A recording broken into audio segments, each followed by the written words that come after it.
Então tá, pessoal, sejam todos bem-vindos ao segundo episódio do TI Zona Sul, um episódio muito especial. Na verdade, todos os episódios são especiais, né? Imagina, vai chegar um momento que eu vou falar, ah, não, esse episódio aqui não é especial, mas esse aqui também é muito especial, porque eu tô trazendo aqui mais uma pessoa que também eu tenho uma grande gratidão. Tô trazendo por enquanto, para começar, os amigos, né? O Jerônimo é um cara que conheço ele já há bastante tempo e ele foi um cara que junto com o Tia Linux, né, que é o grupo que a gente faz parte, que também nos aproximou, o Jerônimo participou, né, e palestra já faz muito tempo no Tia Linux, né, e também essa atitude, essa proatividade do Jerônimo me incentivou também a participar do Tia Linux, a ser mais proativo, também se meter palestra, né, ser um pouco menos tímido.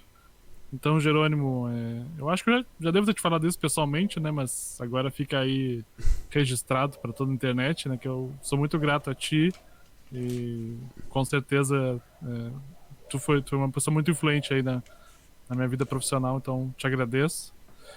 Seja bem-vindo ao TICast, que o objetivo é mostrar justamente que a nossa região sul aqui tem muitas pessoas interessantes e tu com certeza é uma dessas pessoas bem interessantes, então seja bem-vindo aí. Fala um pouquinho sobre ti, tua carreira. Quem é o Jerônimo? Beleza. Iniciando já com esse Free Hugs virtual, nosso caro colega Azeitona. Então, e devolvo os elogios também. És uma pessoa muito influente como amigo e também na questão de carreira. Bom, sobre a minha pessoa, eu sou funcionário público, acredito, há 10 ou 11 anos, deve completar agora esse ano. Sempre trabalhei com a parte de informática, apesar de ser formado em eletrônica, eu rascunhei muito eletrônica ali na parte do técnico e estágio, mas sempre fui caindo mais pelo lado de trabalhar com computador e com tecnologia em si. Fiz diversas faculdades, acredito que 6, mas concluí 2 até o momento. Então sou formado em marketing e análise de desenvolvimento de sistemas. Pós-graduação eu tenho pós-graduação em docência de nível superior, técnico e médio, e em educação digital, que é uma área que está bombando agora, vamos dizer assim, é relativamente nova até a pós-graduação em si. E também tem uma série de pós-graduações que nunca terminei. Entre as mais interessantes, acho que foi psicopedagogia, que foi talvez uma das que mais me abriu a visão sobre a educação e ensino no Brasil, que é bem diferente do cenário que normalmente se pinta. E atualmente eu estou fazendo mestrado em educação matemática. Acredito eu, espero eu, rezo eu que seja completado até mais ou menos fevereiro do ano que vem. E eu acredito que é isso. Um eternamente curioso, trabalho mais especificamente na Universidade Federal de Pelotas e mais especificamente ainda na parte de educação à distância. Legal, Jerônimo. Muito bem, muito obrigado. Eu acho que a gente. Acho que a gente entrou no mesmo concurso na FURG, não, né? Não foi? Ah, Eu bem acho que foi. lembrado. É que eu Então. na realidade eu comecei aquela época, foi uma série de concursos, foi quando teve o boom da educação técnica e superior no Brasil que começou a abrir muita vaga. Então, na mesma época eu passei no concurso do Banrisul, passei no da FURG, passei num do IFRS e posteriormente acho que o último que eu passei foi da UFPEL. IFSU não me lembro se eu passei em algum deles aqui do campo de Pelotas, não, mas eu cheguei a fazer para outras cidades no caso, né? E aí eu comecei na FURG, como tu bem citou. Eu acho que foi tudo na mesma época. Acho que tu passou direto para analista e eu passei para técnico. Ou tu era técnico também, agora não me lembro. Não, eu entrei como analista já. Tu entrou então como analista, eu entrei como técnico. Fiquei mais ou menos um ano, um pouquinho menos disso, trabalhando com a área de Ciências Humanas e da Informação, o ICHI, na FURG, que também foi uma experiência diferente. Não é uma área tão ligada a pessoas das exatas em si, né? E posteriormente fui chamado nos outros concursos e o que me chamou mais atenção foi da UFPEL por já estudar na UFPEL, já ter feito estágio, ter toda minha grande parte da minha trajetória já dentro da instituição e ser da cidade de Pelotas, que eu nunca saí daqui, apesar de ter feito concurso para tudo que era canto. Sempre morei aqui e gosto da cidade. E aí voltei o como é que é, o filho retorna a casa. Filho pródigo. É, o filho pródigo Filho pródigo. retorna. E aqui O... estamos. Então, Jerônimo, eu acho que talvez essa. Bom, tu falou que tu fez 4 graduações, né? Então. Não, perdão, 6, né? Tu começou Exato. 6 graduações. Então, não sei se a gente pode dizer que talvez durante a tua carreira tu tenha tido múltiplos objetivos, né? É, com certeza a tua motivação para começar os cursos diferentes ela mudou e por isso que tu entrou em cursos diferentes ou não? Eu acho que conecta muito com a visão em si do profissional hoje. Ah, cara, com 20 anos, normalmente não tem noção nenhuma de mundo. Eu, por sorte, até tive bastante sorte de fazer eletrônica e ser uma área que eu realmente gostava. Apesar de não ter atuado tão diretamente, ter caído para um lado que, vamos supor, mesclava a questão da eletrônica com informática, de certa forma foi um achado, porque eu vejo muita gente com 20 e poucos anos num curso completamente desconectado com o que ela tem de gosto, de vocação. Então isso eu acho muito complexo. Aí eu saí da eletrônica, me formei e pá, o que eu faço agora? Comecei a fazer vestibular e tentar fazer o meu estágio para validar o diploma, obviamente, da eletrônica. Não consegui na época fazer o estágio em paralelo com a eletrônica porque eu já estudava de manhã o médio, de tarde o técnico e de noite eu ainda fazia inglês. E daí na época eu passei no segundo ou terceiro vestibular que eu fiz, no terceiro vestibular, foi pro tecnólogo de sistemas de telecomunicações, que tipo, era da área de exatas. E aí foi até onde eu me aprofundei a minha amizade com a tua pessoa naquela época. Sim. E muita gente do IFSU naquela época era mais ou menos assim, tipo, tu entrava no curso que não era o curso ideal, mas era um curso que se conectava com a tua habilidade, vamos dizer assim, com o que tu acha que tu era o melhorzinho, vamos dizer. E isso refletiu, tipo, não tinha 100% de vontade ali naquela área, mas foi indo. O único entrave na época foi a questão que era um curso noturno, e eu andava a pé para baixo para cima, então era um pouquinho menos seguro, assim, vamos dizer, naquela época. A gente teve até alguns colegas que foram assaltados na saída. E o outro detalhe é essa questão de tu não te identificar 100%. Tipo, na parte de cálculo, que era muito pesada dentro do curso, cara, foi... Não digo que foi traumatizante, porque também foi uma experiência. Porque eu saí do médio, eu sempre fui um aluno que teve, vamos dizer assim, na parte de cima das notas, era 8 9 10 8 9 10 raramente assim, tipo, ficava com um 7 um 6 uma recuperação, não sabia o que era o nome disso. E quando tu entra no ensino superior, te dá aquele baque, tu já não é mais o melhor. E isso já baixa um pouco a cabeça, o cara vai ter que trabalhar mais, vai ter que estudar mais, vai ter que mudar a forma como ele encara as coisas. E aí eu comecei ali a reprovar em cálculo. E aí foi uma reprovação realmente que faltou empenho. A segunda, que foi questão de detalhe, foi acho que por 1/10. Foi um negócio que entrou em litígio, vamos dizer assim, mas não foi Pô, bem. mas é sacanagem também, né? Reprovar por 1/10 eu acho sacanagem. É que eu acho assim, ó, para começar, se eu tiver tendo a visão que eu tenho hoje, essa função de tu atribuir diretamente uma pontuação para o aluno e a forma de avaliação é algo já que está caindo em desuso. Na época ainda era mais na moda e hoje ainda se utiliza, mas hoje já se sabe que é errado. Se for ver, quase tudo que a gente vê no histórico de teste padronizado mostra que eles estão bem longe do ideal para ser realmente uma ferramenta de avaliação. Porque tu agora mesmo, sendo professor, tu para e pensa, cara, será que esse aluno com 10 teve o mesmo empenho do aluno com 6? Porque muitas vezes o que ocorre? Isso na área de exatas é Acho que grande parte das turmas. Tu vai ter pessoas que já têm um histórico de conexão com a tecnologia.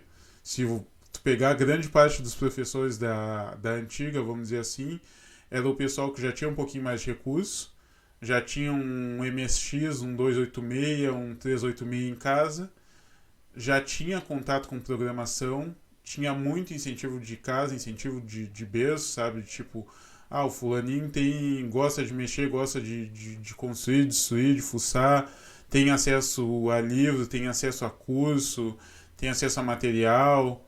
Hoje, claro, graças a Deus é muito mais acessível a tecnologia, mas se a gente for parar para ver o que foi o Brasil, principalmente naquela época de recessão de mercado, era muito restrito o acesso em si à tecnologia. E mesmo quando se abriu, ainda era o famoso mercado cinza. Era tudo do Paraguai a preço de dólar, com os fornecedores do La Garantia Soy Yo.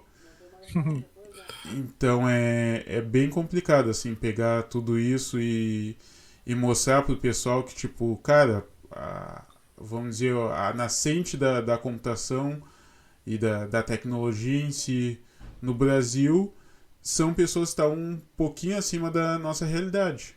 E esse é um ponto que eu acho que é extremamente importante a gente ver. A gente nivela muito por cima quando se trata de exatas. Porque aí tu entra num curso de nível superior, tu vai ver 40, 50% da turma já tem curso técnico. Então eles já têm uma bagagem muito grande. E já tem todas essas situações, tipo, eu não venho de uma família com grandes postos e tudo mais, mas eu tive acesso a computador desde os 9, 10 anos. Eu peguei a época de usar o DOS para iniciar as coisas. Então, DOS, Windows 6.11 e tudo isso.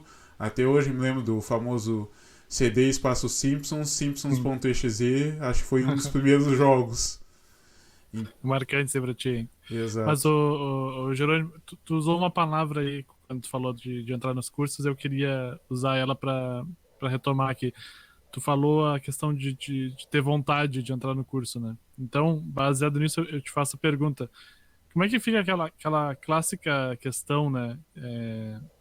Da pessoa, ou que às vezes as pessoas colocam, sintetizam isso na pergunta, né? Tu tem que, tu tem que amar o que tu faz. O que tu acha disso? Aí entra várias situações, várias definições e é bem interessante. Primeiro que eu acho que o primeiro ponto tem que ser realista. Cara, saco vazio não para em pé. Sendo mais informal, assim, tipo, não adianta tu sonhar, tu almejar 38 mil coisas e tu não ter condição financeira, estrutural, oportunidade, tudo isso que se conecta dentro dessa realidade, sabe? Eu vejo muitas vezes assim o pessoal, tipo, eu quero o famoso eu quero ser médico. Aí o cara fala que quer ser médico, é um dos vestibulares mais difíceis, fica fazendo vestibular para medicina 1, 2, 3, 4, 5, 6, 7, sei lá. Já vi gente com 8 anos de vestibular de medicina. Alguns realmente passam e viram médicos. Outros, isso é uma válvula de escape. Tu tá mirando na lua, mas não mirando na lua para chegar em algum lugar. O famoso shoot for the stars, mas onde tu cair ali já é lucro. Tu tá mirando na lua como uma forma de desviar. Tem até um dos livros que eu gosto muito do Steven Pressfield, a arte da a guerra da arte, não a arte da guerra. Tu Uh, sempre cita esse livro, eu tenho que ler. Não li. Exatamente. Agora ele tem uma versão em português. Mudaram completamente o título, provavelmente por causa de direitos autorais da primeira impressão em português. Mas tem uma versão traduzida. Depois te repasso o link. Mas uma das coisas que ele fala muito é essa questão da shadow career, que é quando tu busca algo ou até algo que seria uma carreira obscura, uma carreira sombria, que não tem conexão com o teu potencial. E aí veja que eu estou falando em potencial, não em amor, porque quando a gente fala em termos de amor e profissão, cara, é muito traiçoeiro. Porque tu pode realmente gostar muito do que tu faz, mas na minha opinião, muitas vezes tu vai mais pro lado da paixão. E aí tu vai falar, tá, por que paixão? Porque é fugaz, porque é um negócio de uma hora para outra? Não, porque a raiz da palavra paixão tem mais a ver com sacrifício. Então, isso tem muito a ver, assim, tipo, o que tu sacrificaria da tua pessoa para a tua formação, para a tua carreira, para a tua profissão.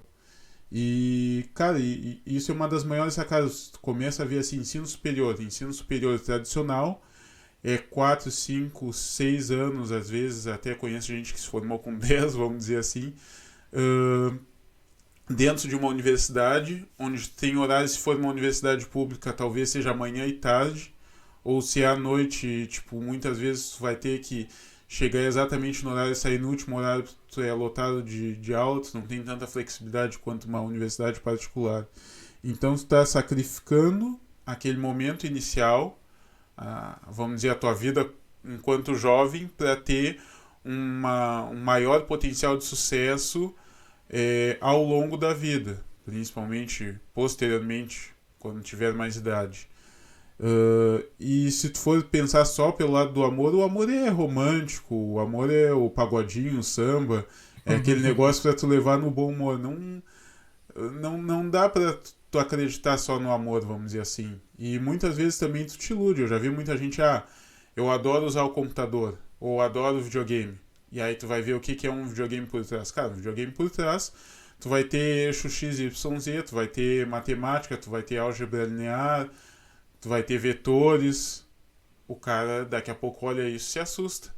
E ao mesmo tempo tem outro detalhe importante, que muitas vezes tu vai achando que tu ama algo e tu começa a te interessar por algumas nuances dessa área, mas se conecta com outra. Vi muitas vezes, acho que tu também deve ter visto, pessoas que saem da computação e vão para o design, outras que são do design e vão para a computação.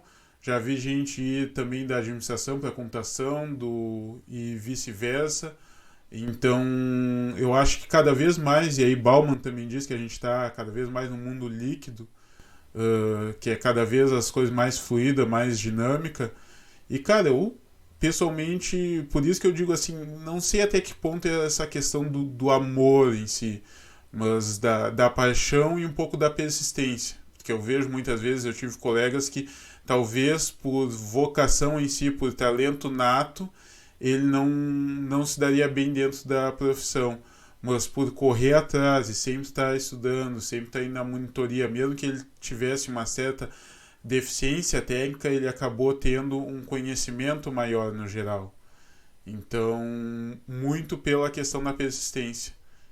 Por isso que eu digo, é muito mais a questão do sacrifício do que o amor, eu acho. Sim. Essa questão que tu falou agora me lembrou, eu não sei se tu já leu alguma coisa dele, o Jordan Peterson, tem uma vez uma palestra que ele fala que na verdade que a vida é muito composta de sofrimento, né?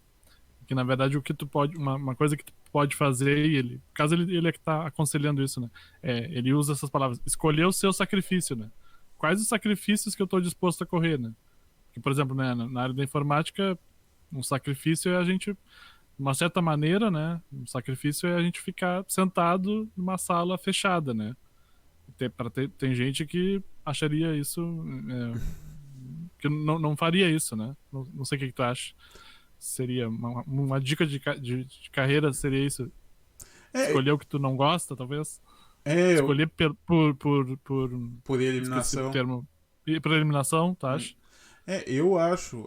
Que cada vez mais assim é complexo de tu pensar em termos de carreira. Porque se tu pensar o que era vamos dizer assim, o planejamento de carreira há 20 30 40 anos atrás. Cara, tu ia ter uma profissão, talvez uma ou duas empresas para a vida inteira. Tem até um episódio muito interessante do Fresh Prince of Bel-Air, um clássico com Will Smith, Com uh, certeza. onde ele e o Carlton, não me lembro o que o Will obviamente aprontou, mas o Carlton vem, Will, tu destruiu minha vida. E aí, tipo, o Will meio que sem se importar pelo lance, não fiz nada e tal. Ele, mas o que tu fez impactou aqui. Aí ele puxa uma cartolina gigantesca com toda a vida dele desenhada, assim, planejada, meio que de uma forma retilínea. E aí isso conecta até muito com o que eu tentei passar na última palestra que eu dei dentro do Linux, que a vida é cada vez menos retilínea. A profissão que tu tem hoje talvez não exista a longo prazo. Só para dar um exemplo, um dos melhores programadores que eu já trabalhei, o Vinícius, que era lá da época do nascimento da educação à distância na UFPEL, ele trabalhava com Flash e acho que era ActionScript, né, que era a linguagem para fazer animação em Flash. Sim. Então, por mais que o cara fosse um dos melhores aqui da região sul e tal, e não sei até se chegaria a dizer nível do Brasil, mas enfim, a tecnologia morreu. Não foi culpa dele, não foi culpa da competência dele, não foi culpa do esforço dele, mas ele estava já tinha uma certa visão que isso ia ocorrer e estava disposto a fazer o sacrifício e tinha também condições de sacrifício, que ao mesmo tempo que ele estava trabalhando, no tempo de folga ele já estava estudando HTML5 e outras tecnologias estavam surgindo no lugar para substituir essa tecnologia. Então isso é bem interessante, assim, essa questão do sacrifício e da escolha. Ele poderia escolher seguir em Flash, ficar só pegando o trabalho legado, obsoleto, até a tecnologia realmente sumir do mapa, porque levou alguns anos, na realidade ele foi um dos early adopters de outras tecnologias que estavam surgindo na época, ou ele poderia fazer o que ele fez, que foi pular do barco, enquanto, vamos dizer assim, enquanto ele ainda tinha uma visão do que ele poderia fazer e já procurando novos rumos, novos oceanos para trilhar. E dentro da área de tecnologia não tem como tu escapar disso. Eu acho que todo momento vai ter que estar fazendo uma tecnologia, tanto que isso muitas vezes até de tanta renovação em termos de conhecimento de tecnologia leva àquela questão de burnout e similares. Mas também não vou me aprofundar muito, que aí a gente começa a pular para todo lado da pauta. Jerônimo, na palestra do Tia Linux, que eu vou deixar o link depois quando for pro ar, tu comentou a questão do perfil em T, né, dos perfis de profissionais. Tu acredita que na área de TI, como a tecnologia muda muito ao longo do tempo, tu acha que o perfil do profissional em T ele facilita a longo prazo tu manter a empregabilidade? Ele leva vantagem? Tu acha que não? Tá. Para compreender essa questão do profissional em T, especialista, generalista, eu acho que primeiro a gente tem que retroceder um pouco para dar todo um antecedente a essa questão. O que é essa questão do especialista e generalista?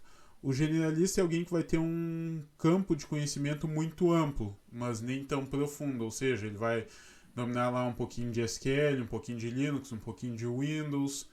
De certa forma é um quebra-galho ou normalmente um profissional em formação.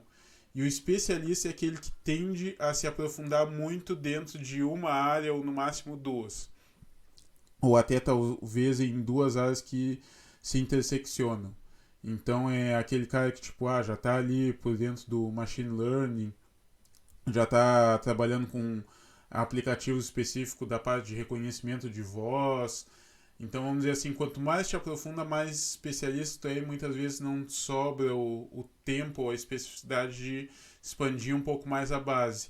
E por isso, assim, tipo, antigamente se via muito o profissional no formato L, que tu pegava uma base de conhecimento e se aprofundava nela infinitamente, vamos dizer assim. Mas eu acredito, e muitas das fontes que eu vejo mostram assim, que esse tipo de profissional ele é muito limitado. Apesar de, claro, hoje em TI a gente tem muita vaga, tem muita oportunidade, então provavelmente ele até esteja bem empregado, mas daqui a pouco ele poderia executar melhor o trabalho dele sendo uma pessoa mais diversificada, tendo mais conhecimento. Um exemplo prático, fácil, vamos dizer assim, hoje em dia está tendo muita polêmica em cima da questão de reconhecimento de voz e reconhecimento facial. Principalmente o facial, porque eles usam muito o que seria o bias ou os estereótipos, a base de conhecimento deles utilizou em grande parte muitas imagens já viciadas. Então ele não era tão preciso com profissionais, com pessoas morenas, negras, enfim, pessoas de outras coisas que não fosse branca. Então, tem toda uma questão de, tipo, se tivesse um profissional ali um pouco mais amplo, com mais conhecimento, com uma visão um pouco mais diferenciada, que também entra na questão das empresas focarem também hoje cada vez mais na questão de diversidade, não somente o conhecimento em si, o conhecimento é importante, mas ter um grupo culturalmente e etnicamente diverso. Isso te dá a possibilidade de ter diversas visões diferentes para tentar atacar um problema. Então, e também é importante citar que a gente muitas vezes pinta essa visão do generalista como alguém que não contempla ainda, que não tem tanto conhecimento, mas a grande realidade é que em algum momento todos nós somos generalistas. Se pegar uma grade de uma faculdade a nível de graduação, todas as graduações da área de tecnologia tem que ser generalista, não tem como tu fazer algo extremamente específico. Tu vai fazer ali análise e desenvolvimento de sistemas, tá, vai ser já um subtrecho de tecnologia da informação e provavelmente vai ser um tecnólogo, vai ser menos tempo, mas tu ainda vai trabalhar algoritmos, tu vai trabalhar redes de computadores, tu vai trabalhar agora também um pouquinho de design, um pouquinho de aplicativos móveis tá sendo comum, aplicativos web. Então, tipo, não é de uma hora para outra que tu vai escolher uma tecnologia ou uma área, ou nem precisa ser de vez em quando uma tecnologia em si, mas talvez uma área da administração que trabalhe muito intrinsecamente com a área de tecnologia. Quando a gente pensa, por exemplo, em gestor de projetos, em agile, tudo isso vai se conectando de uma forma, muitas vezes, vamos dizer assim, um caso interessante, os melhores gestores normalmente têm algum nível de conhecimento mais profundo da tecnologia. Ele pode não ser o melhor programador, mas ele entende lógica, ele não vai tentar te empurrar um prazo que não pode ser cumprido, não vai tentar prometer algo que é impossível para o cliente. E tudo isso são situações extremamente comuns. De vez em quando o cara tem a formação perfeita da área de gestão, mas ele não tem o conhecimento profundo do que trabalha. Eu posso até estar errado, mas se eu bem me lembro, acho que é o criador do Gilbert, em um dos livros dele, ele cita essa questão que, claro, tu pode focar em ser um especialista, e acho que o Cal Newport também cita. São dois autores bem legais de se trabalhar. E tu pode dedicar toda a tua vida a uma carreira e ser um especialista a nível mundial e tudo mais. Mas daqui a pouco tu juntando dois nichos, não precisa ser nesse nível tão especialista, mas por tu conseguir fazer essa conexão entre duas áreas, como você tem agora, pode ser programação e gestão, pode ser agora a gente tem áreas como bioinformática, biomedicina. Então cada vez mais a gente vai vendo, aqui em Pelotas mesmo a gente tem startups da área de agricultura. Então, tipo, por mais que tu domine a tecnologia, vai ter que saber um pouquinho, alguém dentro do teu negócio vai ter que saber um pouco de agricultura para poder realmente fazer um produto bom. Então, acho que por isso que a gente tem que ter uma visão bem ampla. Esse especialista tradicional, mais antigo, mais formal, ele vai ter até uma certa dificuldade daqui a pouco de relocação, se ele não tiver uma flexibilidade. E aí é bem interessante também, tem a questão de tu ter a transferência em si de conhecimento. Então, se tu tem uma base ampla, tu começa a conseguir transferir certa parte de conhecimento que se conecta entre áreas. Vamos supor, tu já trabalha com programação tradicional e daqui a pouco tu passa para a programação funcional. É diferente? Mas parte do teu conhecimento vai te auxiliar e muito naquele início em programação funcional. Então acho que essa visão assim de o generalista vai ser o peão de obra e o especialista é rei, eu acho que está cada vez caindo mais. A gente está chegando num mundo onde tu vai te especializar ao longo da carreira, mas sabe que ao mesmo tempo vai ir sempre mudando, rodando, tendo diversas opções. Não dá para dizer um especialista generalista, porque seria Hum, meio uma desconexão da junção dessas palavras, mas eu sim. acho que hoje a palavra-chave seria flexibilidade. Tu ser um profissional que tem noção que o teu campo não é eterno, que tu não é eterno, e se adaptando conforme vão as marés.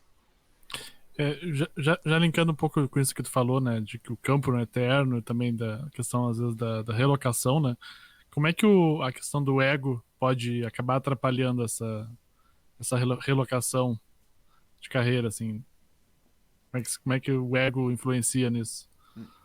É bem interessante, assim, que por ser até uma área de TI normalmente dominada por homens, grande parte, eu não sei, acho que corresponderia a talvez 70, 80%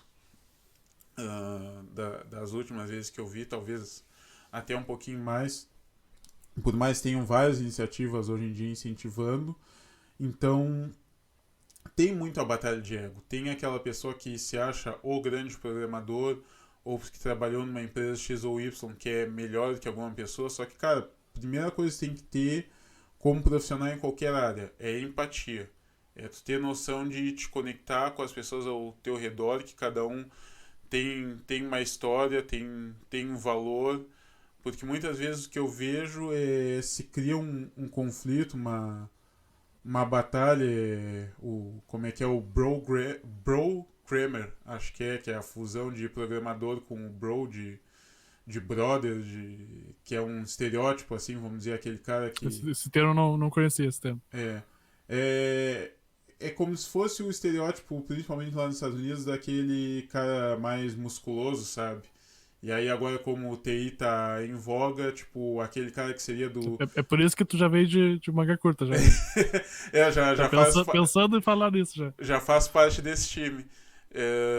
Então seria tipo, acho que conecta talvez até um exemplo com no filme do Facebook, os irmãos, aquele, eu esqueci o sobrenome deles, mas apesar de eles não serem programadores em si, mas por eles terem tentado se aventurar na área de tecnologia antes de tomarem uma rasteira, seria mais ou menos por aquele lado ali. E até pelo retrato no filme que eles fazem, seriam duas pessoas, vamos dizer assim, com um ego relativamente elevado, vamos dizer.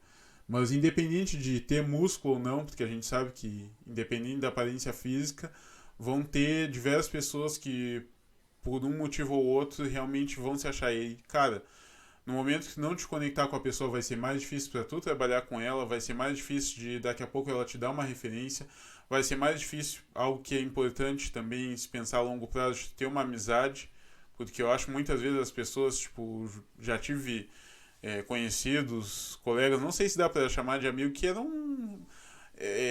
uma visão muito binária de mundo, sabe? Não existiu cinza para eles, era ou preto ou branco, era o cara pensar, tipo, o Magrão tá estudando TI, então ele vai ser meu adversário. E isso até se conecta com essa questão de competição e colaboração. Cara, TI hoje tem muita vaga. Claro, se tu pegar e ficar focado dentro de uma cidade, dentro de um campo, de uma experiência, talvez seja um pouco mais restrito, mas a gente vê cada vez mais surgindo vagas e necessitando e surgindo bootcamp, enfim, não tem como escapar disso, ainda mais com a pandemia.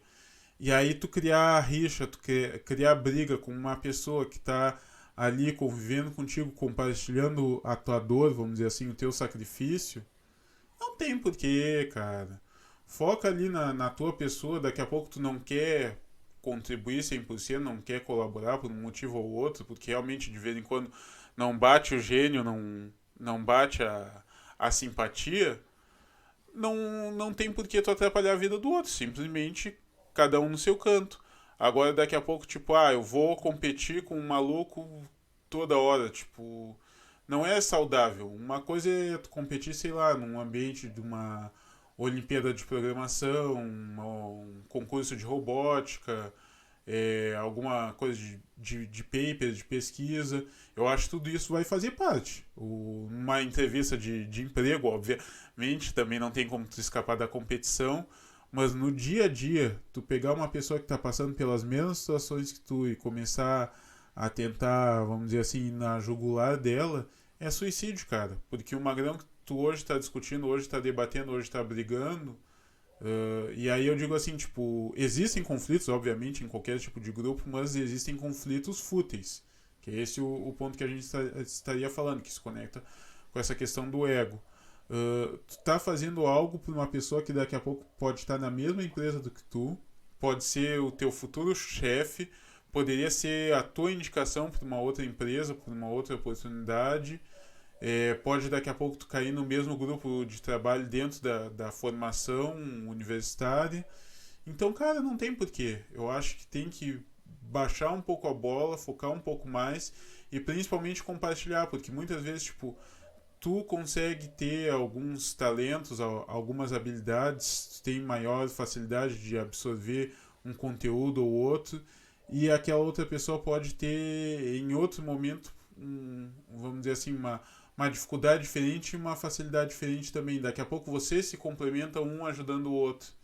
Então, tipo, não tô querendo dizer pra manipular todo mundo, fazer várias conexões e ficar usando as pessoas, mas simplesmente ao respeitar elas e aceitar cada um como a pessoa é, por mais diferente que seja, e tentar conviver harmoniosamente, vai ser muito mais frutífero para tua carreira a longo prazo. Muito bom.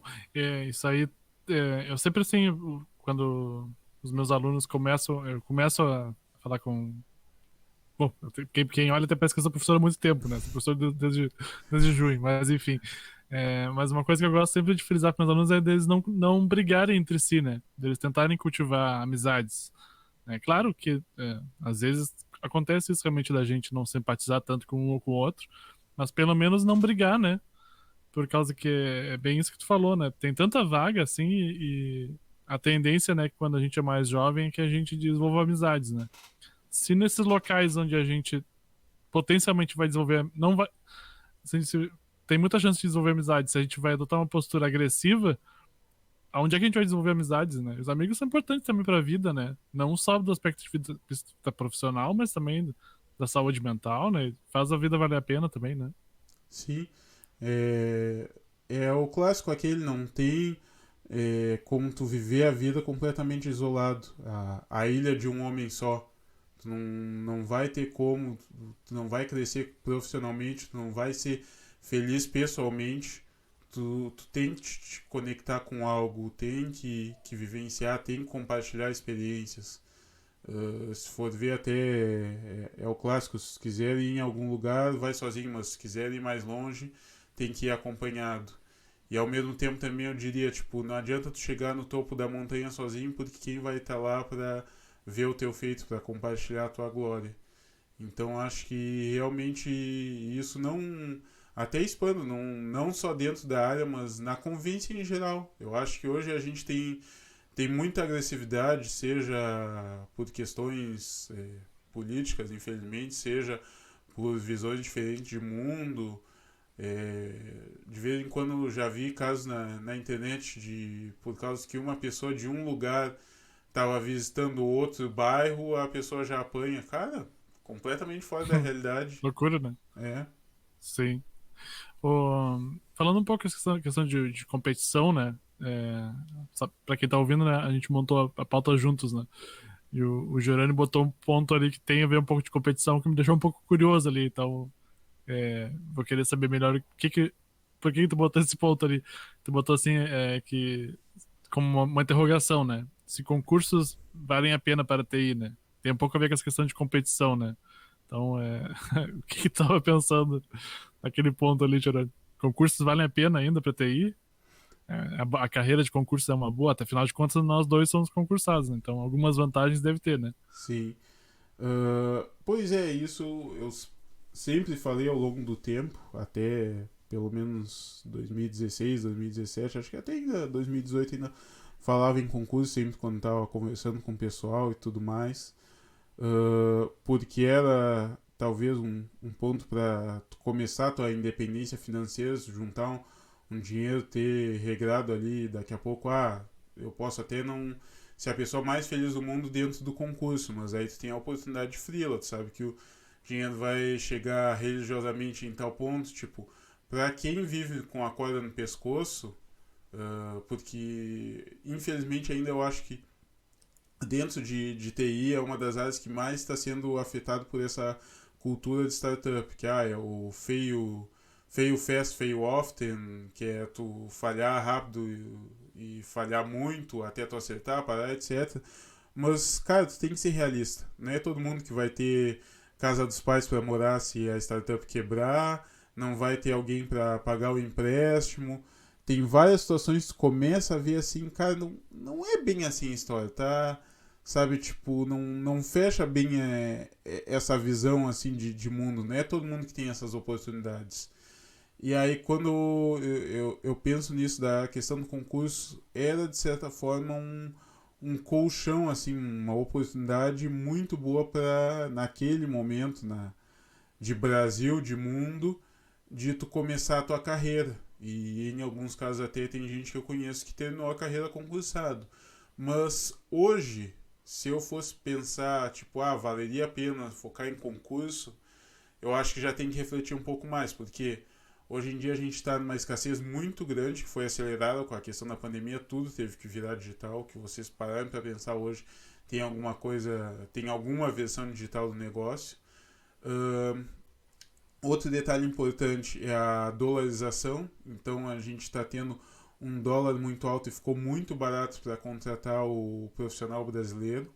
Eu tenho vários colegas de Pelotas que estão trabalhando para empresas lá de fora. Então, se tu para pra pensar assim, tipo, não só de Pelotas, mas aqui do Rio Grande do Sul, é uma oportunidade, uma realidade que a gente não tinha em tão grande escala 5 10 anos atrás. Tinha o pessoal, tipo, aqui em Pelotas mesmo tinha a Eckert Kane, que depois virou Eckert, depois não sei até hoje como se organiza, mas que já era uma parte de uma empresa que na realidade era da Alemanha. Só que hoje, com a popularização do remoto e tudo mais, cara, vamos pensar assim, tu quer a tua carreira. Até dizem, hoje a independência financeira não é mais só aquela questão de tu ter vamos dizer assim, uma certa flexibilidade econômica, tipo, daqui a pouco, ficou entre empregos, tu consegue ficar, tipo, 6 meses sem trabalhar. Hoje já se fala em independência financeira de simplesmente parar de trabalhar de vez e aí sim e focar nos teus amores, nos teus hobbies e coisas à parte. E com um salário de concursado, isso certamente não vai acontecer. A não ser que seja algum órgão de justiça, alguma coisa assim, que tenha um patamar salarial um pouco mais alto. Mas mesmo assim, com um gasto normalmente de viver numa capital, algo um pouco mais central, já começa a diluir. Então, o que ocorre hoje? Hoje tem a oportunidade de trabalhar numa cidade relativamente pacata, de pequeno a médio porte, de forma remota e ganhando em dólar. Cara, não existe cenário melhor. Existem até muitas pessoas que eu conheço, e tu conhece também ali do Tia Linux que ainda falam que um dos melhores lugares para morar é o Brasil, por mais que o brasileiro reclame. O pessoal sai, vai morar lá fora e começa a ver cada história. Até depois também recomendo, já que tu está falando em botar links ali junto da palestra, a palestra do Maurício Preto, que ele deu um pequeno talk, uma entrevista pro Leonardo, onde ele falava um pouco da história de passar por diversos países, incluindo a Índia, por exemplo. E assim como tem alguns lugares que tinha algumas facilidades, algumas vantagens e tudo mais, tem outros lugares que tinha dificuldades, vamos dizer assim, extremas. Então, daqui a pouco a gente tem que repensar um pouco essa visão que a gente tem muito de eu sou profissional para exportação, eu vou ganhar um pouquinho de dinheiro e estou indo lá para fora. Hoje, com toda essa facilidade, com essa questão do câmbio, se tu tiver um lugar bom de ver no Brasil e tu tiver um emprego bom que tenha como fazer remoto, eu acho que segue essa opção. Sim, a pandemia com certeza mudou muita coisa, né? Muitas empresas que a gente falava, não tem como ser remoto, né? Acabaram virando remoto, né? E eu acredito, não sei, até isso aí fugiria um pouquinho da nossa pauta, mas eu não sei se tu acha que como é que vai ser a volta, assim. Cara, eu acho primeiro que a volta vai ser bem mais lenta do que se imagina. E outro detalhe, eu acho que a gente vai ter um fenômeno de rompimento assim de empresas tradicionais e empresas flexíveis. Porque, vamos supor, tu te acostumou com essa realidade do remoto. Essa questão de, como eu agora mesmo trabalhando de camiseta física e bermuda, de regatinha em casa, se tem que fazer alguma coisa, tu tá numa flexibilidade, se tá com cachorro, com criança, tipo, tu te adapta. Tu consegue ser produtivo se tu tiver o regramento, se tiver a disciplina e a estrutura física e emocional, que eu acho que a parte emocional está sendo muito relevada nesse momento de pandemia, que isso também isso é talvez um dos pontos que seja crítico. muitas vezes o pessoal fala, mas tem algumas pessoas, alguns lugares estão tendo produtividade baixa. Cara, no meio de uma pandemia, com tudo que a gente está vivendo, principalmente em termos de Brasil, tu querer cobrar infinitamente as pessoas, dizer, tem que ser exatamente ou mais do que faziam presencialmente, dentro dessa realidade eu acho muito difícil.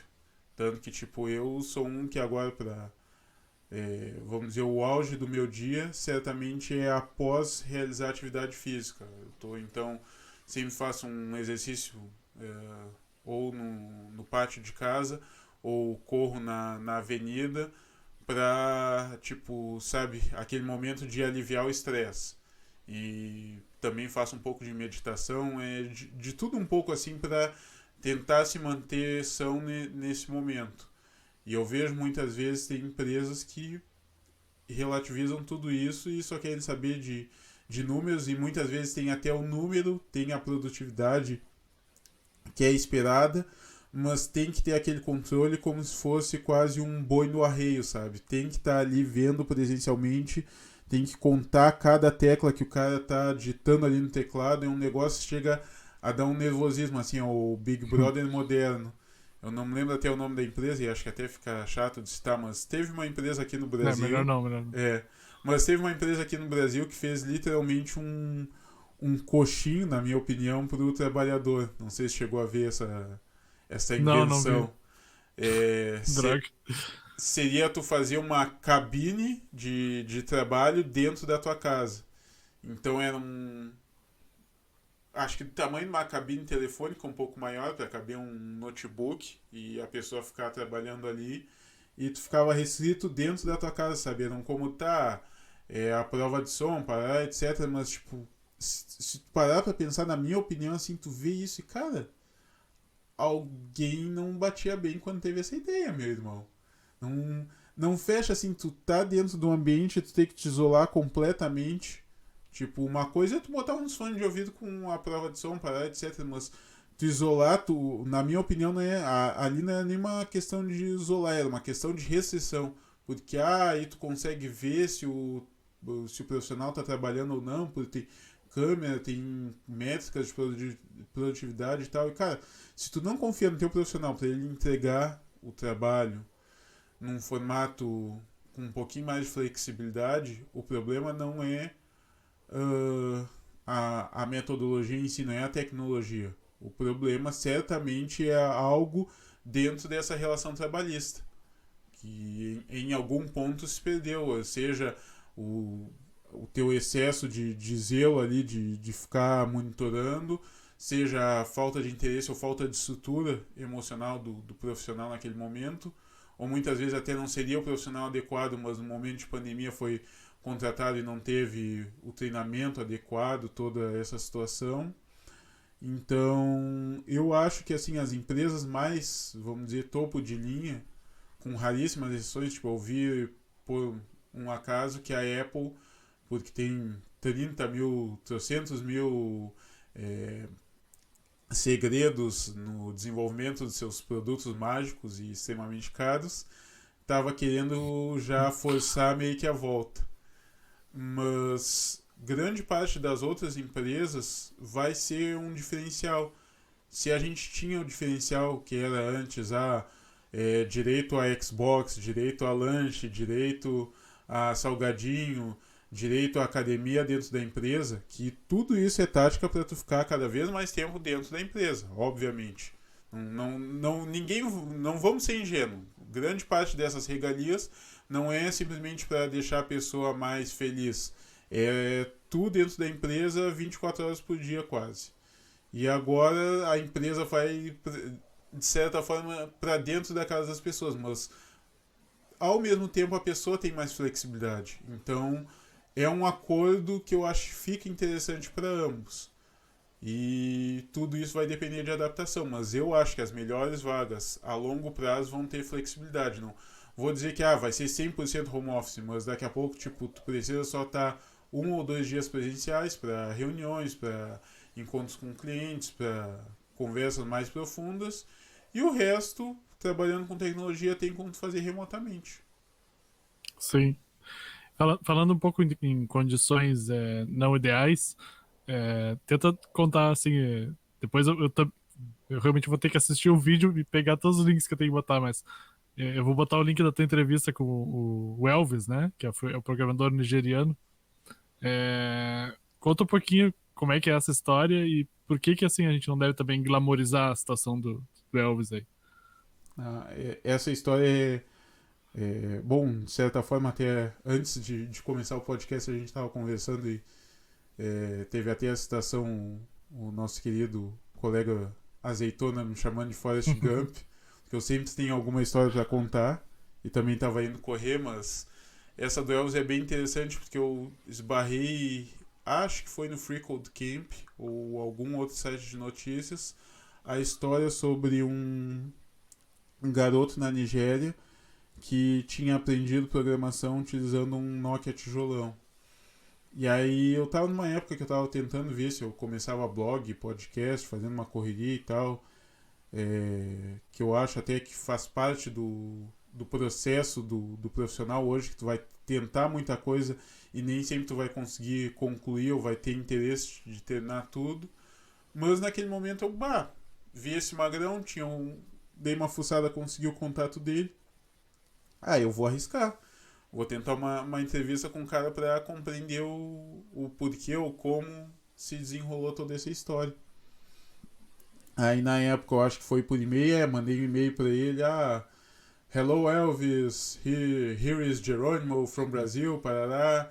Toda a parte mais formal, isso é bem interessante até, se conecta com outra história depois, que não sei se daria tempo ou não de contar, que hoje em dia para achar as pessoas e se conectar e dialogar é cada vez mais fácil. Independente, muitas vezes até independente da fama delas. Tu vai ter algum grau de conexão, alguma possibilidade. Depois, provavelmente, se a gente não tiver a oportunidade nesse momento, em outros momentos a gente pode ir um pouco para esse lado das minhas histórias, tentando se conectar com Sim, tá. mais diversos tipos de Voltando pessoas. pro Elvis ali. Mas aí voltando pro Elvis, aí demorou um pouco, ele aceitou. Não aceitou o podcast, mas aceitou uma entrevista. Que aí o planejamento era posteriormente eu pegar essa entrevista e transformar eu mesmo em podcast, mas aí depois bateu a preguiça e enfim, não teve os números que eu esperava no primeiro momento e ficou daqueles projetos engavetados. E aí eu conversei com ele assim, tipo, a Nigéria tem um cenário parecido com o Brasil, de ter pobreza, mas também ter um cenário de TI que cresce muito. Eles têm uma economia movida basicamente à questão do petróleo, mas a TI, acho que, pelo que eu conversei com ele, pelo que eu leio também, talvez esteja despontando ali como o segundo ou terceiro setor mais interessante de se trabalhar. Só que eu acho que até eles têm uma estrutura bem longe do ideal, pior do que a do Brasil, por mais incrível que isso pareça. E por mais que ele tivesse interesse, não tinha como ele aprender em si naquele momento, do formato tradicional de ter o seu Eu computador, queria ter aprender a aula. programar, né? Acho que a Exatamente. gente não falou, né? Eu queria É, aprender a programar e. então ele queria aprender a programar sem um computador e o máximo que ele tinha na época era um celular. Aí o que ele fez? Esse Nokia. Não só um celular, né? Mas ele. O, Fala o celular que ele tinha. Era o Nokia tijolão, não o tijolão clássico que a gente tanto amou aqui no Brasil, mas era vamos dizer, o tijolão 2.0. Não era um smartphone, não tinha nem touch, era no tecladinho tradicional que tu tem que apertar 3 vezes para sair uma letra. Então imaginem o esforço dele quando ele pegou, aí ele conseguiu achar um editor de texto, achou alguns lugares que deixavam fazer host de arquivos por relativamente baixo preço, tinha como ter uma conexão de internet, por mais lento que fosse, tinham ferramentas rudimentares para aprender. E ao longo do tempo ele foi indo, tinha muitos fóruns, por isso que eu digo muitas vezes, cada vez mais a gente vai aprender fora do tradicional, seja em fórum, seja em curso, seja com amigos, seja em eventos. A estrutura a estrutura formal de universidade, de curso técnico, é boa, é interessante, mas não é a única forma de conseguir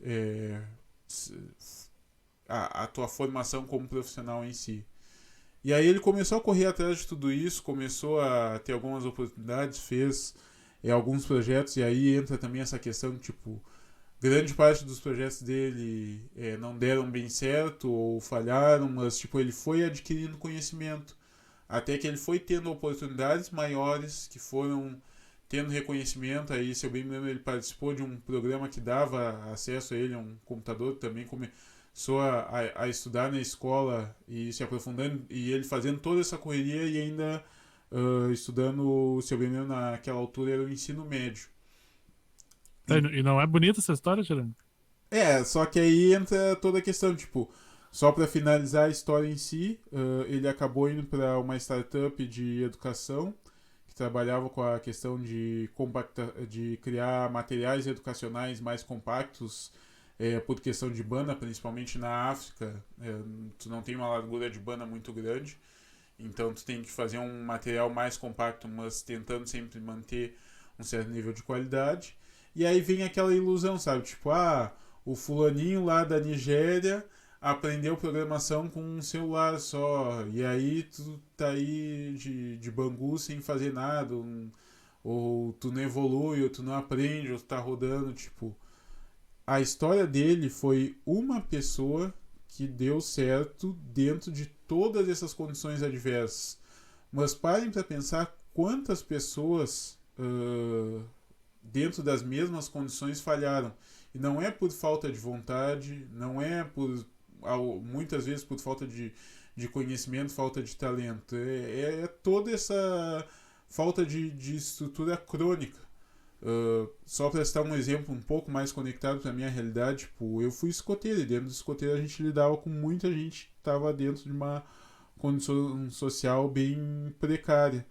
E assim como eu tive colegas, amigos ali que ascenderam e tiveram a oportunidade, muitas vezes até conectado com essa questão de tu ter uma visão de mundo diferente ali dentro dos coteiros, teve outras pessoas que, na minha opinião, eram incríveis, com conhecimento bom para a época, assim, que tu via que tinha talento, que tinha interesse, mas tipo não tinha estrutura em casa, não tinha estrutura para estudar, já estava trabalhando, vivia num ambiente pesado. Então é muito complicado de tu julgar a pessoa sem tu ver todo esse redor e ver que a gente está pegando muitas vezes a exceção e tentando transformar na norma. E isso é bem pesado até, porque uma das coisas mais pesadas que eu já vi na minha vida foi ver um cara que eu tinha convivência, que eu considerava amigo, muitos anos depois está num retrato falado no jornal como assaltante de ônibus aqui na região do Fragata e Guabiroba. E tu para pensar, cara, se ele tivesse uma outra oportunidade, se ele tivesse outra vida, será que ele faria essas mesmas vivenciaria essas mesmas situações? Eu nem digo essas escolhas, porque muitas vezes a pessoa não é uma situação que tu escolhe, aquilo se impõe dentro da tua vida. Então isso é muito complexo. Quando eu vejo assim de vez em quando, eu até indico também depois para tu repassar nesse rodapé infinito que vai ter dessa palestra. Tem um TED Talk até de um professor nigeriano que eu passei ali na nossa pequena sinopse do podcast, que ele relata um projeto que ele fez de educação na África e mostra como esse projeto ajudou a transformar a vida das pessoas. E por isso que eu digo assim, cara, educação junto de uma sociedade que te dê oportunidades iguais para todos é libertadora, porque muitas vezes a gente fala em educação, mas tipo, a educação hoje não tem como tu comparar a realidade de um ensino particular com o ensino privado, a pessoa que tem uma estrutura familiar adequada com a pessoa que muitas vezes talvez não tenha nem um resquício de estrutura familiar. Então é muito pesado e a gente vê cada vez mais a glamorização dessa situação de dificuldade, que é o famoso apesar de. E cara, o apesar de é uma pessoa que graças a Deus deu certo, mas quantos ficaram para trás? Eu acho que essa é a reflexão. Não, muito bom, Tirando. Até porque também, né, a gente tem problema no Brasil, Não querendo cair nos complexos de vira-lata, que eu acho que é uma questão interessante também para a gente conversar uma outra vez. Mas às vezes as políticas públicas são elaboradas por pessoas que não entendem muito do que elas estão fazendo, né? Então imagina, de repente, o cara lê essa matéria do Elvis, né? Aí alguém vai ter a ideia genial assim, pô, mas então não precisa mais de computador nas escolas. Vamos dar um Nokia tijolão para todos os alunos e aí em 10 anos a gente vai virar uma potência de programação, né? Não é impossível alguém ter essa ideia genial e de repente até se eleger, né? Mas enfim, não quero entrar no aspecto de política demais, assim, Mas né? até complementando, só para te dar uma visão Claro, assim. só ah, não vamos entrar no não, não, citar não. governantes aí Não, pra. não é uma questão política, porque eu acho também que infelizmente hoje desagrega mais do que agrega. Mas só Com para a gente ter certeza. uma pequena reflexão. Muito se falou hoje, com toda a questão da pandemia, do ensino remoto emergencial, toda essa situação, que a escola está tendo a maior revolução, a maior reinvenção. E, cara, não é a realidade. A escola, a educação em si, está correndo atrás do tempo desperdiçado, do tempo onde não se teve uma formação contínua, do tempo onde não se estruturou, não se adequou à realidade das escolas para o mundo digital. Por isso, parar para pensar hoje, pensamento rápido aqui, qual ferramenta extremamente vital para a educação digital surgiu nesse período de pandemia? Zoom já existia, Google Meet já existia, Skype já existia, o Teams já existia, Gmail, Google Drive, Google Forms, Moodle, Blackboard, Canva, Office, obviamente. Então, começa a somar assim, tipo, do núcleo dessas tecnologias educacionais, todas elas, a maioria delas já tinha mais de 5 anos no mínimo. Acho que talvez a mais novinha delas fosse o Zoom, mas também não me lembro quantos anos tem o Zoom. Então, o preço que a gente está pagando hoje, em termos de educação, em muitos casos, é o preço da gente não ter uma visão de longo prazo. Ou, infelizmente, tu tem, mas fica restrito. Vamos supor assim, tu pega uma escola modelo, na minha opinião, um IFSU da vida. É outro nível de qualidade em termos de ensino médio. Mesmo sendo uma escola pública, ela tem qualidades para ter um ensino do mesmo nível e muitas vezes superior às melhores escolas privadas do país. Aí tu pega uma escola pública onde tem multisseriado, não reprova, não tem saneamento básico, que aliás a gente está falando tanto em tecnologia digital, mas quando a gente vê os números da educação agora, enquanto eu estava fazendo a pesquisa para o mestrado, e aliás ainda estou fazendo, felizmente ou infelizmente, que é um trabalho tortuoso, muitos dos trabalhos em tecnologia, a maior dificuldade não é a tecnologia em si, não é ensinar a tecnologia, mas ter a estrutura adequada. E aí, principalmente, eu fico pensando, cara, como é que tu vai falar em ter internet em todas as escolas se tu não tem saneamento básico, se tu tem muitas vezes problemas em termos de goteira em instalações de energia feitas da forma errada. Outro dia eu vi na TV também uma escola onde tinha literalmente uma faixa para as crianças não brincarem perto de um muro porque o muro estava caindo. Cara, isso aí é rir pra não chorar, né? É difícil, eu vejo muitas vezes o pessoal batendo na educação brasileira, mas tipo, não é culpa do educador ou do educando. É uma falta de projeto de longo prazo e que aí, como tu bem citou, da questão política, envolve todos, não é exceção, que infelizmente a gente vive dentro de uma educação onde é uma batalha, é quase tu matar um leão por dia. Eu me lembro até essa pós que eu não cheguei a completar em psicopedagogia. Muitas das minhas colegas dentro dessa pós vinham tanto do ensino público quanto do ensino privado. Se tu começa a dialogar com elas e ver a quantidade de problemas que ela tem para dar uma simples aula, tu tem vontade de abraçar e chorar.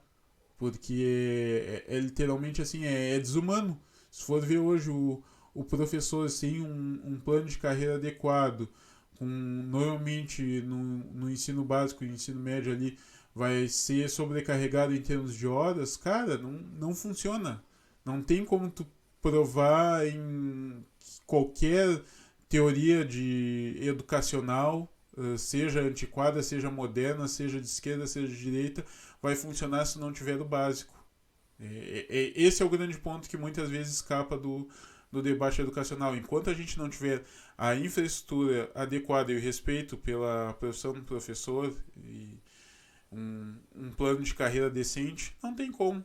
A gente vai viver no improviso. É a educação orientada a gambiarra. Sim. Mas o Jerônimo, até, de repente, tô saindo um pouquinho da nossa pauta, mas se tu quiser fazer um link até. Eu vou te fazer uma pergunta assim pra meio que finalizar esse primeiro papo. Já, com certeza, já fica aqui registrado a promessa que se a gente estiver vivo, né? Porque tempos de Uhum. pandemia, infelizmente, é rindo pra não chorar. É. A gente não sabe de nada, mas com certeza tenho a intenção de te trazer de volta pra gente falar sobre educação e outras questões. Mas eu vou te encaminhar uma última pergunta aqui, até um pouco, e também fazendo o link com isso que tu falou antes, né? Ok, a educação é muito problemática no Brasil, e às vezes essas questões estão um pouco além do que a gente pode fazer, né? E até eu vejo que tu e algumas outras pessoas até, e eu também estou um pouco interessado, né, na questão do estoicismo, né? Que me corrija se eu falar alguma coisa errada, mas que fala um pouco de, do que tu pode fazer, né? Nas mudanças que tu pode fazer.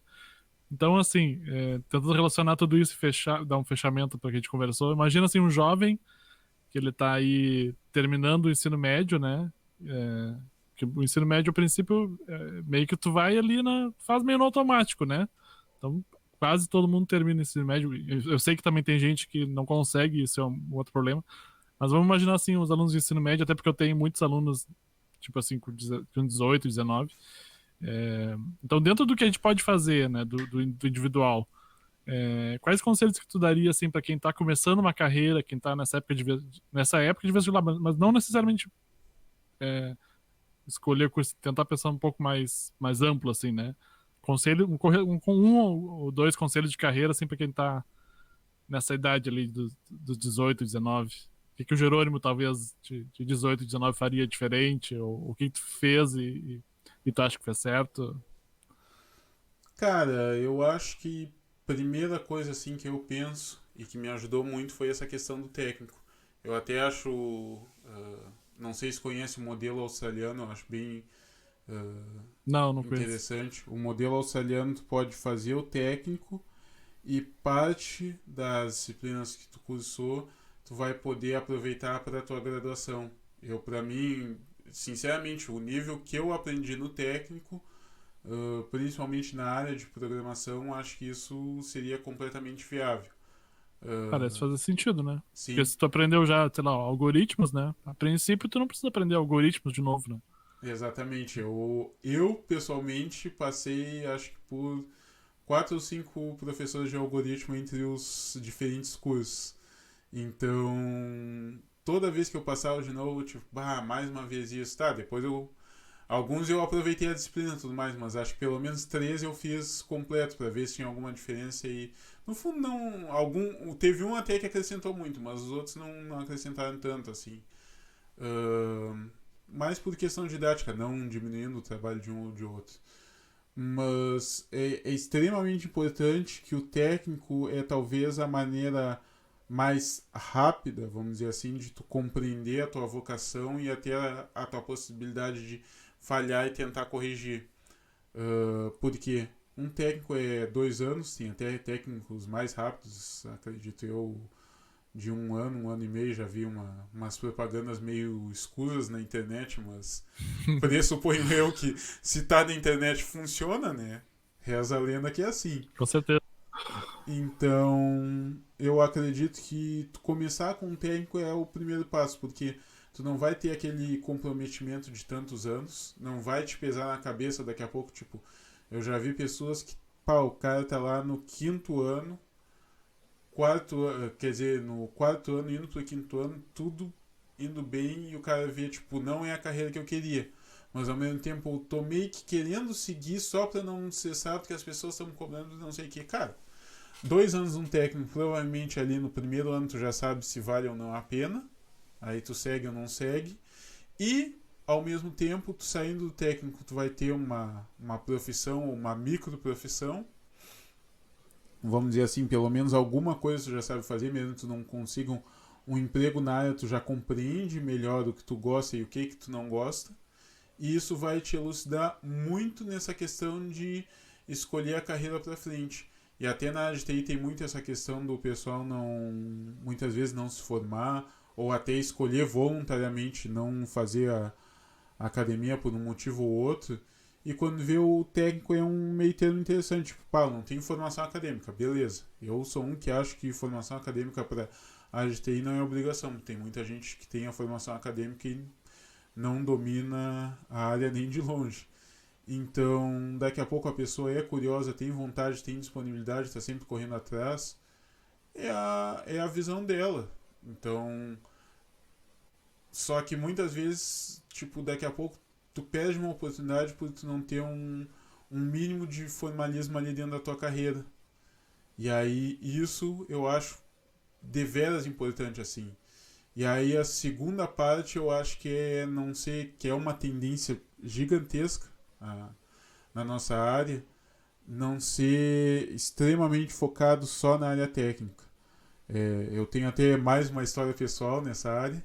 Dentro da eletrônica a gente tinha uma disciplina comunicação e expressão com a professora Suzana, talvez tenha tido também essa disciplina, não sei se pegou o mesmo Sim, currículo sim. que eu. E na minha época eu tinha uma visão muito mais, tipo, eletrônica é soldar, é fazer cálculo, é porta digital, parar, etc. E na época que ainda existia o Orkut, lá na comunidade da eletrônica, alguém tava falando, discutindo sobre a disciplina, eu larguei aquela pérola.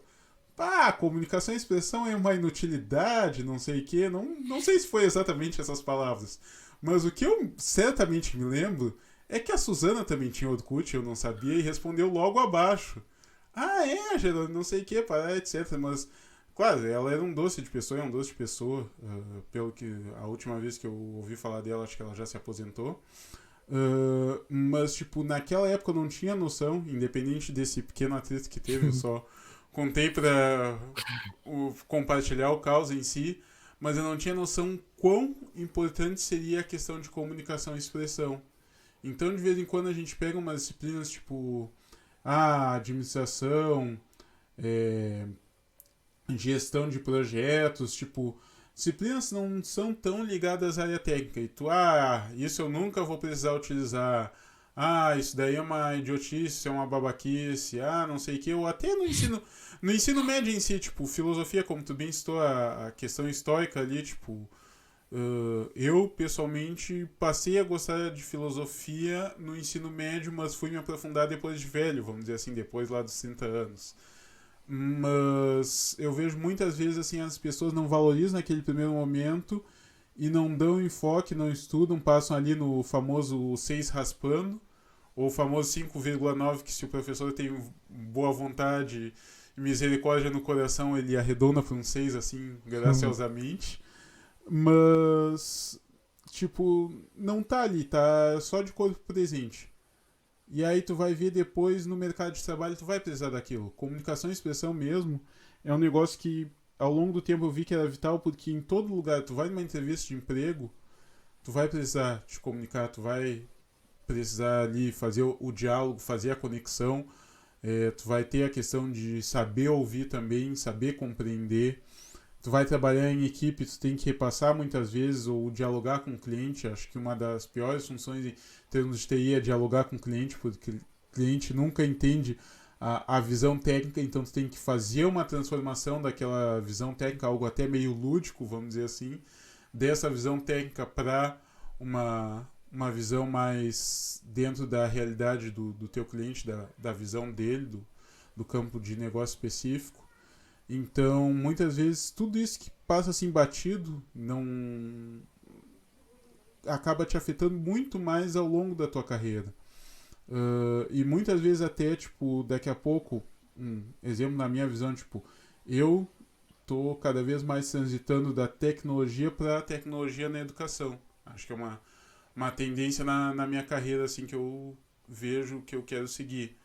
Mas se eu não tivesse explorado cursos diferentes, é, se tu for pegar a quantidade de disciplina que eu já fiz até hoje, tu vai te apavorar em termos de Hum. filosofia, educação, tecnologia, administração, marketing, alguma coisa de publicidade, já fiz economia e. Cara, o que eu podia aproveitar de optativa e coisas do gênero, eu aproveitava na época. E isso, mesmo sem querer, foi me dando uma visão muito mais abrangente. Agora é que eu tô começando a ver, tipo, um exemplo, programação funcional na minha época era meio que, tipo, não tava estourando, não tava nem nada, e teve uma cadeira, e eu aprendi Haskell. Muito ali no quase 6 ou 7 para passar, mas Hum. aprendi, compreendi. Hoje, se eu tivesse que me realocar para uma carreira que envolvesse programação funcional, eu já me sentiria um pouco mais confortável.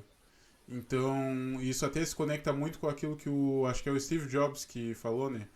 Que muitas vezes a gente não consegue conectar ver os pontos conectados após todos eles já estarem no mapa, assim, de a gente já ter vivido tudo isso. Então, tipo, hoje mesmo eu me sinto mais feliz trabalhando com essa conexão, trabalhando com essa questão de palestra, trabalhando, faço por fora de vez em quando como professor particular. Eu me sinto muito mais feliz numa área que oficialmente eu não cheguei a terminar a formação. Mas se eu não tivesse arriscado, não fosse correr atrás pouco a pouco e ver essas formações diferenciadas e malucas que eu fui fazendo, vamos dizer assim, de certa forma eu não seria o profissional que eu sou hoje. Então, isso é muito importante da gente, principalmente quando é mais novo, e arriscando e experimentando essas diversas áreas que se conectam. Muito bem, Jerônimo. Então, é, encerrando então a nossa conversa, vou te passar a palavra para as últimas palavras, mas então eu queria novamente te agradecer. Acho que a gente não pode deixar de falar um pouquinho do Tia Linux, né? Que o Tia Linux é uma fonte que a gente aproximou nossos laços, né? E até tu falou essa questão né, hoje em dia o pessoal usa a buzzword soft skills, né? Para juntar de uma certa maneira essas coisas que tu mencionou, né? E eu queria te agradecer porque de uma certa forma, pensando agora enquanto tu estava falando, acho que tu foi um grande professor para mim de soft skills, de comunicação e expressão, digamos assim, né? Porque elas que quando eu estava também no começo da minha carreira eu tinha muito essa visão assim, já não, vamos programar e o negócio é ser e sei lá, né? E tu me ensinou muita importância de como desenvolver essa questão das soft skills, né? O Léo também, o Léo Vaz, né, do Tia Linux também é um exemplo para mim de soft skills também, né? Por causa que o cara consegue botar para funcionar um projeto que é totalmente voluntário, né? Que, né, tu também na tua palestra do Tia Linux tu também falou a questão dos incentivos, né? Que são as cenouras, né? E no Tia Linux, por exemplo, que é o projeto voluntário, a gente não tem o incentivo de estar ganhando, né? Muito pelo contrário, às vezes até a gente está doando e gastando dinheiro até, e mesmo assim o Léo consegue fazer funcionar, né? As coisas dar certo, fazer bem feitinho. Então, é, os eventos e as pessoas nos ensinam muito essa questão das soft skills, né? Então, Jerônimo, encerra aí tuas últimas palavras aí. Bom, como eu bem falei pro Vinícius, quem me conhece sabe que eu sou prolixo, eu tenho uma pequena tendência a falar bastante.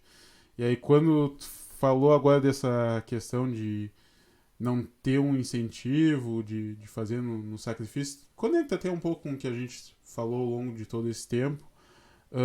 Se conecta com um pouco uma história que eu vi, não vou me lembrar o livro, mas acho que é o Último Suspiro de César, que ele tem um trecho que, na realidade, ele fala sobre ar.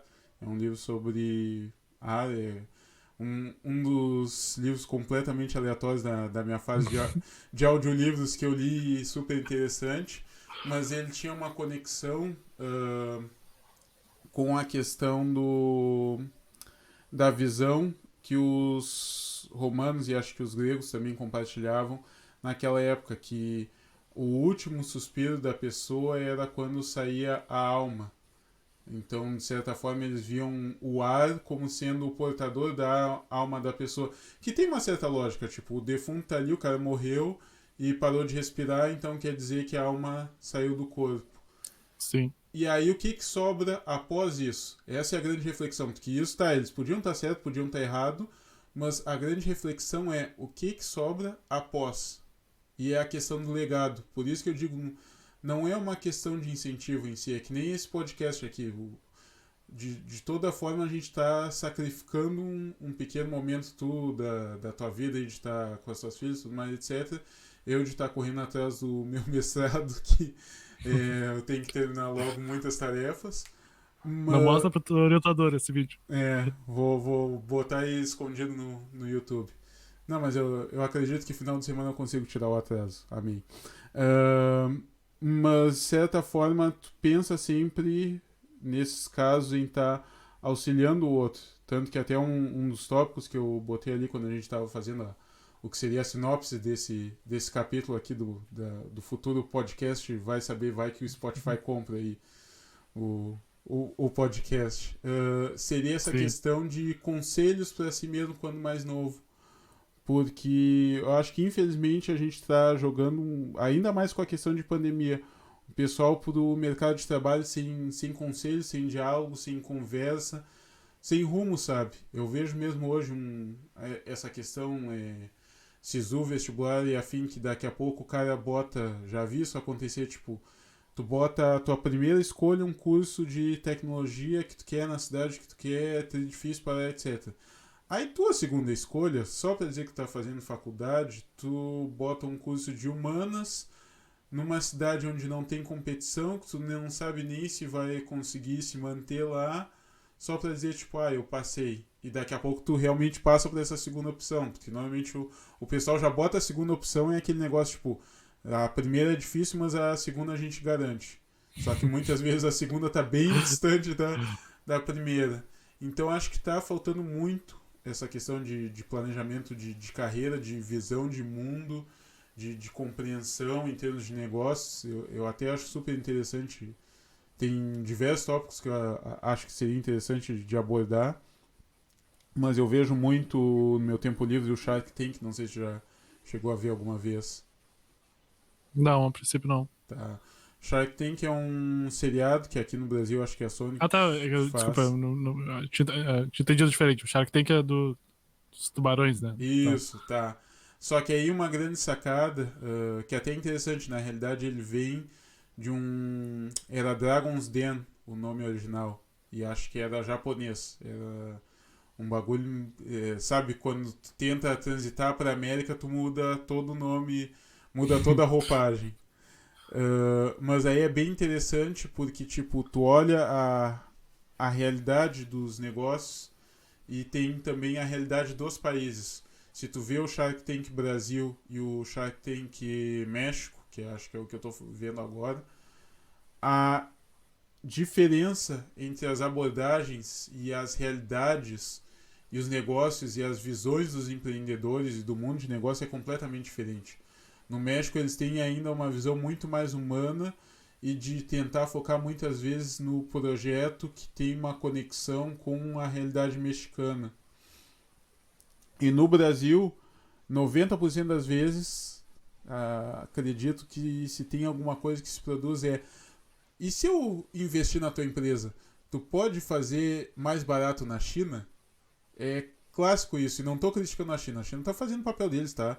Ganhando dinheiro e tudo mais, mas a gente está, de certa forma, criando toda uma cultura que conecta com aquilo que tu falou do underdog, que o brasileiro sempre fica por baixo da história, sabe?